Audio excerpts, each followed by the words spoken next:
Урматтуу Данияр Алпаизович, сиз парламентке биринчи жолу келип атасызбы, Анда бул жерден сиз туура кабыл алыңыздар.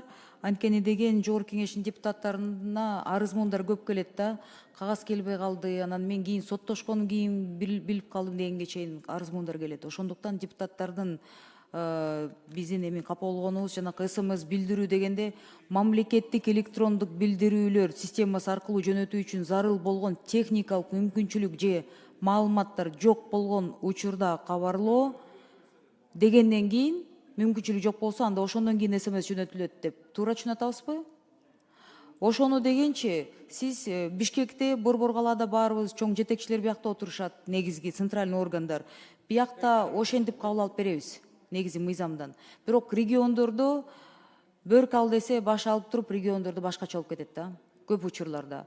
Мен буну эмнеге айтып атам? Анткени деген тергөөчүлөрдүн практикасында деген, мисалы биз эскиче эле бизге повестка келет деп, даже Жогорку Кеңеш депутаттар күтүп отурсак, менин өзүм практикамда деле былтыр болгон окуянын бирөөсү телефондон чалып алып, Элвира Жыргалбековна, азыр деген Санарип дүйнөсүндө телефон менен эле сизди чакыртып алабыз деп мен УКМКга чакырган учур болгон.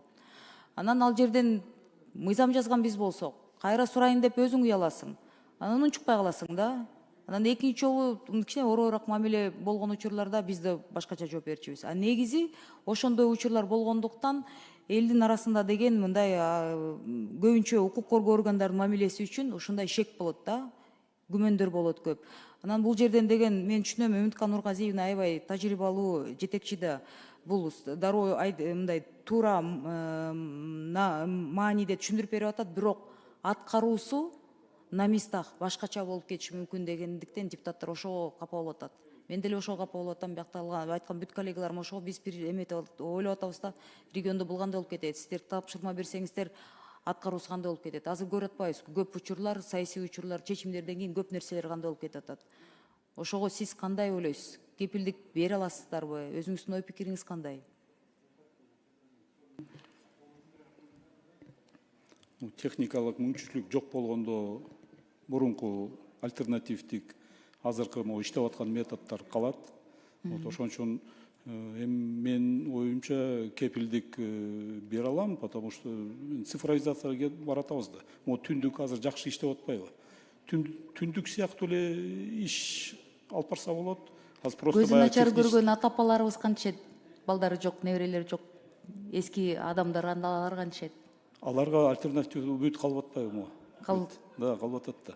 Талап кылынбайт деп атасыздарбы? Жок, талап кылынбайт. Жок, сиз тараптан.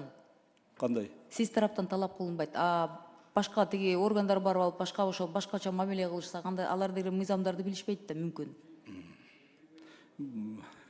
Башка органдарга, башка адамдарга жооп бере албайм, бирок менин оюмча азыр биз алдыга жылып атпайбызбы уже?